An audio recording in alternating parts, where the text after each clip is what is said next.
In this lesson, we're going to look at simulate mode in Unreal Engine, what it means, and how we can use it with Take Recorder to capture some simulated objects that we can use in our films. Let's go. Hey, welcome to Real-Time Workflows. I'm MX Bell. I worked on Deadpool and Wolverine, Jurassic World Fallen Kingdom, 1917, Hobbs and Shaw, Wheel of Time, Little Mermaid, No Time to Die, tons more. What you're going to get in the channel are my pro tips and how I use Unreal Engine to make films. So let's get started. Let's make some stuff. See you down the road.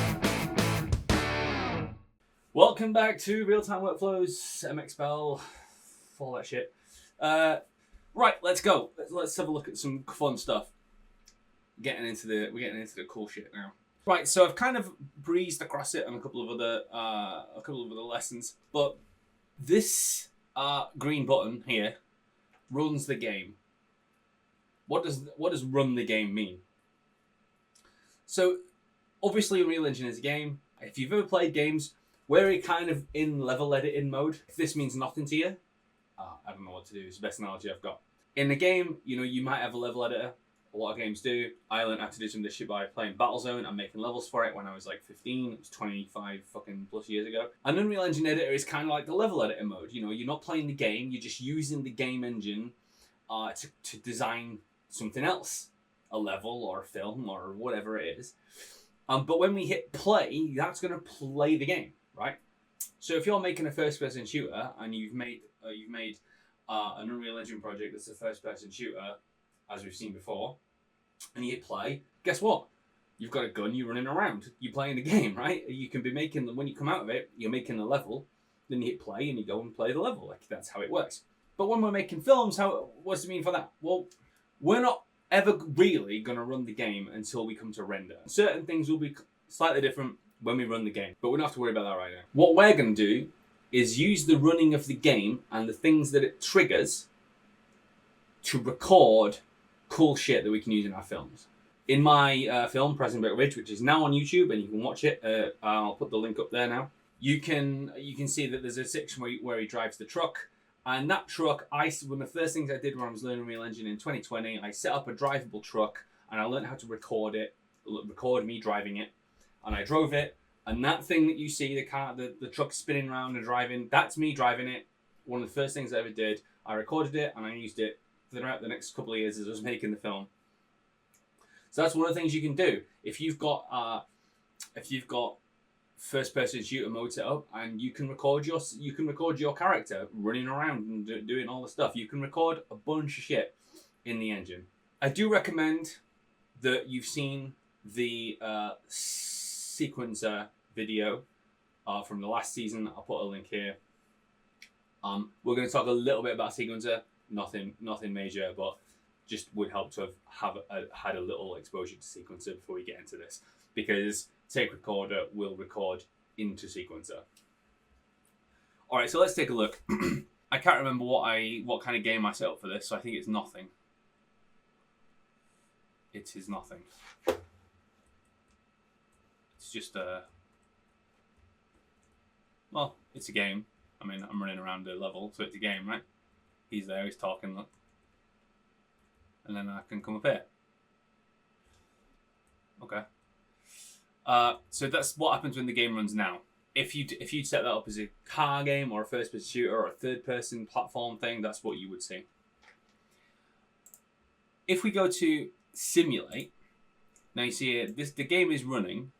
I'm not doing anything, and I can kind of move around as if I was just in the editor mode. I'm not being oppressed by any collisions or anything like that, like I was when it played just then. I can't run up this. I have to kind of like maneuver my way up it. Because it's simulate mode, if we had any objects that were to be simulated, they would simulate. Okay, so let's say, for example, we were to put a sphere up here, and we were to go to physics. This is fun shit. And we turn simulate mode on, simulate physics on, and we hit play. That ball is coming down here. It's going to hit all these objects. Going to run down, and it's going to go into there and fall down there. Okay, fun, good stuff. Let's hit escape. What if it was bigger? Let's find out.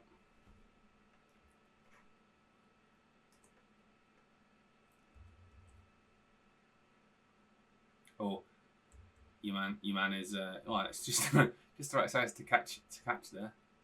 Cool. All right, so that's fun, right? Now, would it be fun if this guy? Let's imagine that we're gonna make a sequence where that guy's running down here, Indiana Jones style, and he's trying to escape this boulder. That means we're gonna want to record that boulder and play it back in a sequence, right? So for that, we're gonna need tape recorder. We find tape recorder in cinematics, and here it is.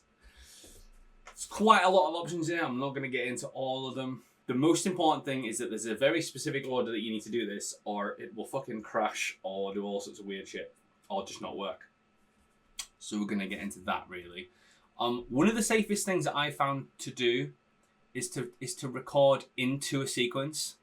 So let's make ourselves a new level sequence. We'll call it take rec sequence. Normally I would name it something better than that. We're going to open it up and we'll set it to 24 for film, and we're going to make sure it has got a much longer frame count. There we go. And if we hit save. Now, what we can do here is now we can save this into, we can take record into this sequence. If you don't do that, the time code will be in the millions, right? So it's going to be, it's not going to be here, it's going to be, well, fuck it, let's just show you. I'll show you what it does. I'm just going to set off a recording and you'll see what happens. I'm not going to record anything. We'll just, we have to name something to record, so we'll name this guy. Incidentally, we can also do this. So we can record this now. Let's call it fella rec, whatever it is. A slate is supposed to be a unique identifier, right? So we're calling this in film. If you work in film, you've probably seen the word the slate. It's what they put on the clapperboards. And then we'll get take 1, 2, 3, whatever. Unreal will version those up.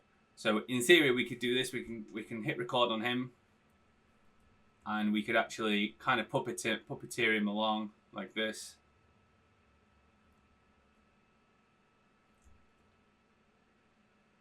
And if we hit stop, that is now recorded into this level sequence. And if we open it up, we can see that we recorded that motion. Okay, that's what we just did. But look at the frame numbers. Wild, right? That's because actually that's time of day. I think it's time of day. I used to have it set up to time of day. That's the internal time code of Unreal Engine. It's not obviously recording it at the frame number that we want. Whereas, if we had done this, take rec sequence, and if we record into this one, also we'll make this take 2 now, and we'll add our fella, and hit record. So here it goes recording, and now we're recording. Sending that way now. No, hit stop, and then it's got to the end. So you see now it's recorded it here at 0, okay, and that's a little more agreeable to me. I'm going to delete that. Now that's still recorded. It's a subsequence, but I'm just going to get rid of it because we're not going to record him next time. And in fact, I'm going to move him out of the way because we were going to record this guy. Now, he's going to need to be simulated. This is a good way to crash Unreal Engine. I'm going to turn this off. Simulate physics. And this is one of the reasons why we're recording for 25 seconds. In fact, I'm going to make it even longer. Let's make it 55 seconds. Why not? Okay, we'll go to the start. We're going to call it boulder rec. Take 1. I don't want Adam, so we turn him off. We just recorded in the sphere. Now, there's a specific sequence, a specific order to do this to make it work. If you don't do it, it either doesn't work or crashes Unreal. This is the sequence. We're going to simulate the game with simulate physics on the object turned off. Very important. Then we're going to hit record. We're going to hit simulate physics, and it'll work. So, in theory, you should be able to turn simulate physics on. You see it's got a keyframe, and we should be able to set it on here. For whatever reason, doesn't work right now. Maybe by the time you watch this, there's a new version of Unreal, and it's been fixed.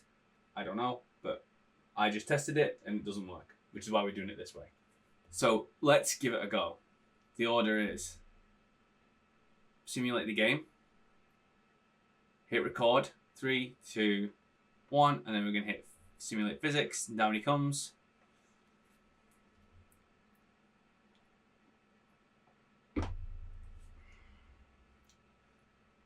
We'll let him come to a rest.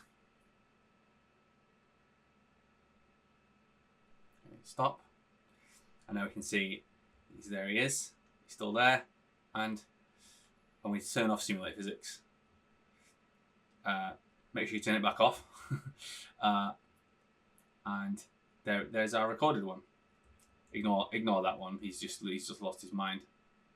It's because the game's still running. So if it stop, our one is now spawnable in the sequence. If you don't know what spawnable means yet, there's another video about spawnable and possessable, and I'm sure you'll get there. Which is why there's two of them, right? Because the sequence is spawning one of them, and the other one, the one that's not moving, is still in the level. So now what we might have is like, you know, we might have a scene where this thing, you know, is going to become like a cliff, like a boulder run, and we can have Indiana Jones style. We can have a guy coming down it, and the thing crashes into this. That'd be fun, wouldn't it? And that's how you simulate stuff and record it in tape recorder. This is now obviously a level sequence. This counts effectively as a subsequence, and that's how you simulate an object and record it in tape recorder in Unreal Engine into a sequence, so you can use it in your films. See you on the next one.